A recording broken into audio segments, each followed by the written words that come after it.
The doumbek is a close cousin of the djembe. You notice a similar shape. But what's different? This, I said, was a goblet-shaped drum. You guys know hourglass shape? Yeah? No, y'all are like, that's not hourglass. All right, is this more hourglass for you? All right, the sands of the hourglass. How about this? Hourglass, okay? So hourglass is a very popular shape for drums as well. In the Old Testament, and you come across tabla, they're referring to this. These drums were played back in the days of Christ and before. They're the drum of choice of belly dancers most commonly today. They're played throughout Egypt, Iraq, Iran, Turkey, Israel. All right, most of the Middle Eastern areas, they play an instrument similar to this in Northern Africa.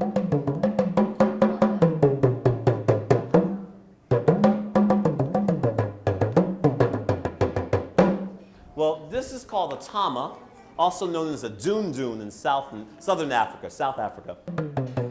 And so by squeezing this drum, we get this drum to talk to us. We call it a talking drum for short. You notice it has highs, lows, and everything in between. All done by squeezing. Now, there's also a method of playing it by using this little rope that you see hanging on the side. Where does it go? You can wrap the rope around. You can just pull the rope. That works as well. All right. But this is the drum. When you hear people talking about talking drums, this is what they're talking about. Yes, drums do talk.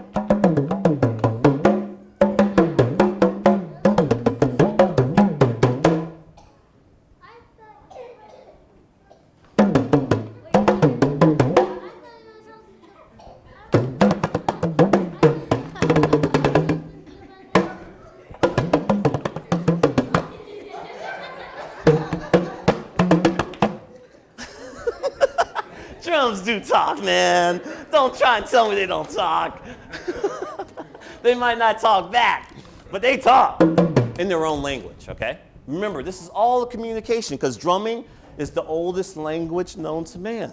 So drums talk, but they just don't speak English, French, German, Italian, that kind of stuff. That's a Sparkletts bottle. I think he brought that in by mistake. I'm supposed to fill up my water today. That's not a drum. I didn't even see that sitting up here. Oops. You mean this thing? Is this what you're talking about? I thought you were talking about maybe this drum over here being plastic. I was going to say, that's wood. But you're talking about these things? Are these really drums?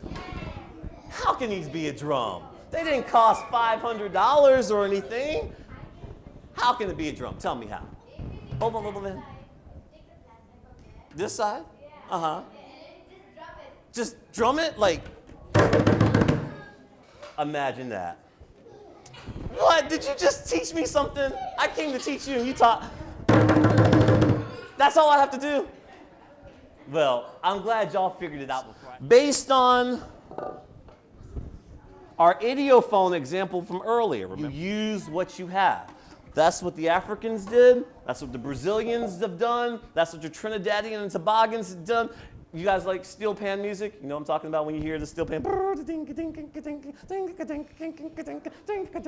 Caribbean music, calypso. How do you think, one sec, hold on. How do you think those drums came around?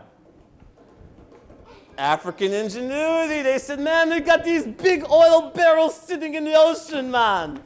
We must take them and cut them open, man, and bang them out and make some music. And sure enough, the steel pan drum was made. Yes, this is a drum. And yes, drums are made out of plastic. But it's also my practice djembe and conga. Back when I was a teenager, I think, late 80s, I remember this thing kind of catching on. Like New York is the first place I actually saw it. I went up to New York in '87. And I remember going through the subway system. And I saw these guys. I came out of one of those subways and I saw some guys. Let me see if I can recreate that moment. I walked up out of the subway. And the first thing I heard was. I was like, where is that coming from? I'm looking around for a band. And there was no band. But there was a dude sitting on the corner with like 2 or 3 buckets playing, like life depended upon every hit that he made, you know what I mean? And I said, hey, he's got something there. And sure enough, more African ingenuity, creativity, using what you have. A lot of the kids at that time in Harlem, they didn't have enough money to go out and buy big drum sets. Most of the time, they didn't have a lid on it, and you would see them with their foot under it.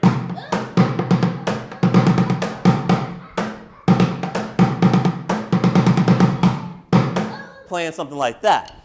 But fast forward to 2000, I think it was 2009, when Remo, the actual owner, Remo Belly, came up to me. I was over at the North Hollywood Center. He goes, man, I've got something for you you're going to like.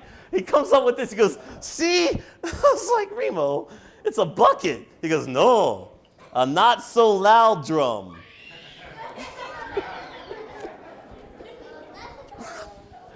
And if you can only imagine the look on my face, I was like, Remo, that's a bucket.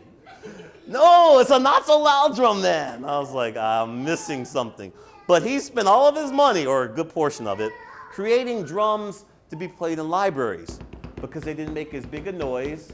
He took a bucket, put a little practice pad on top of it. He was inspired by what he had seen. And obviously, you know, those kids in New York, they were doing what they felt like they had to do. All right, so I say that just to reiterate. Don't let not having something discourage you from doing it. All right, find another way to get it done. All right, let's make some music. Hand drummers, make this shape with your hands. Take your hands, place them on your drum so that your thumbs are hanging off the back of your drum. Where your hands bend, they should rest right on that curve, and that puts you in your natural tone position of your drum. Okay? In the middle, you have a bass. So if you use the palm of your hand and hit right in the middle, is your bass. So you have 2 sounds: bass, tone, bass, tone, bass, tone. Bass, bass, tone, tone, bass, bass, tone, tone, bass, bass, tone. Stick drummers. Grab your sticks with your thumb and your forefinger. Wrap your other 3 fingers around and leave about an inch from the bottom.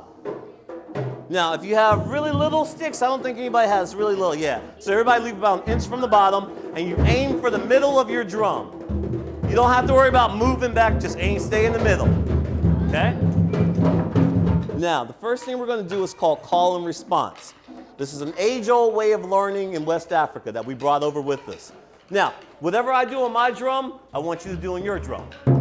So if I hit my drum 5 times, you hit your drum. Now, you should sound like one big giant drum responding back to me. We're having a conversation. So I call, you respond. You listen, then I listen. We don't talk at the same time. All right, here we go.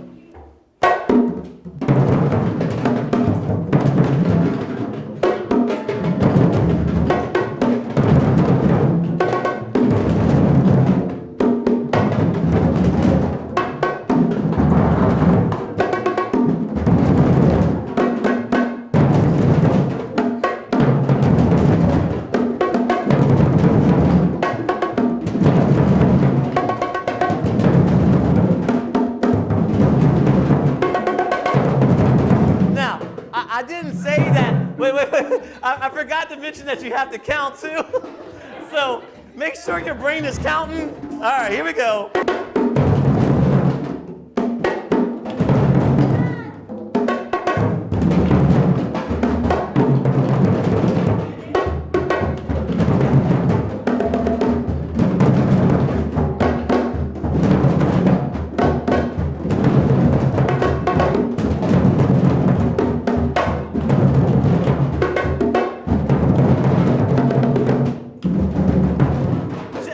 Just the hand drums.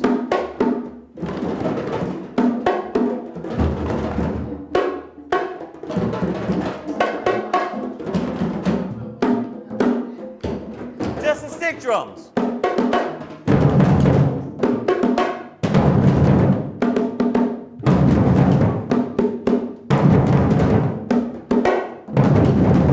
Listen to that one again.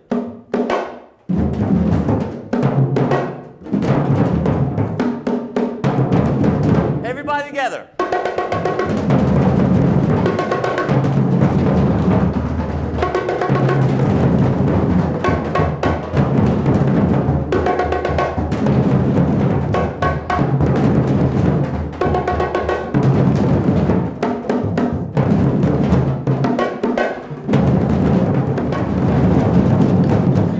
I did say you had to count, right? Remember?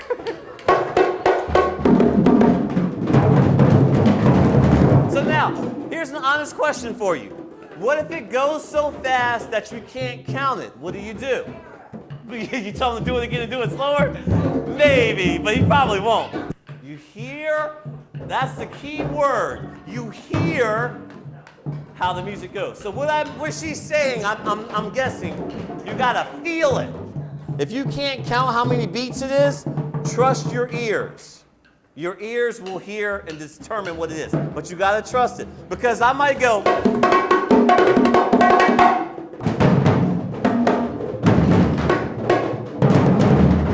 Do those sound the same?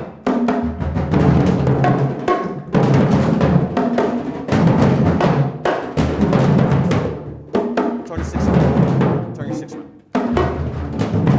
All right, I think we're ready to try something. I think we're there.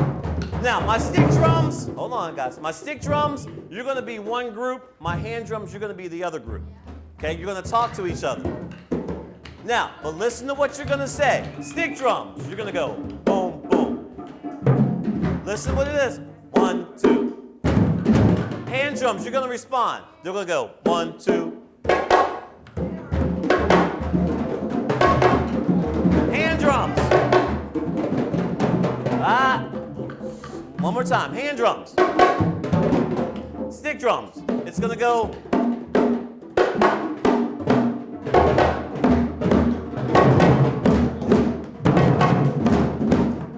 Now, okay, stop.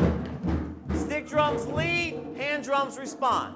1, 2, stick drums go. Boom. You gotta play your part or it doesn't work. You got the biggest drum. One of the bigger drums, all right? Play your part. 1, 2, stick drums. Ready, begin. 1, 2. 1, 2.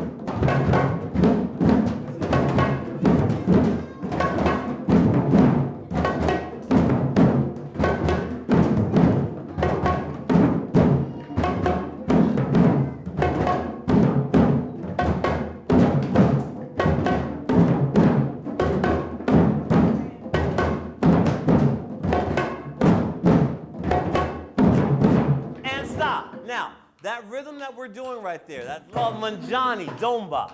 This is one of the celebration rhythms I was talking about earlier. So now we're gonna play this rhythm, okay? Here we go. Now, I'm gonna play the other part. So don't listen to me. You hold your part. We're gonna have 3 parts.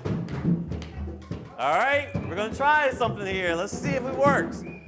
1, 2, big stick drums go.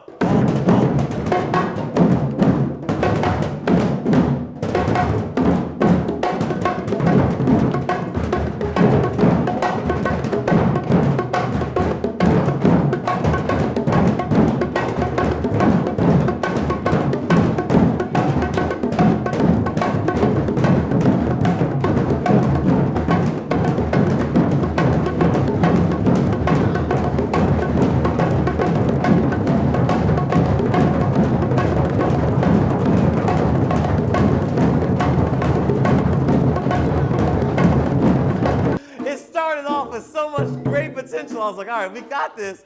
And then I heard the rumble, and I looked over, the stick drums were just going like that, and you guys got too excited. The most important thing about playing in a big group is concentrating on your part.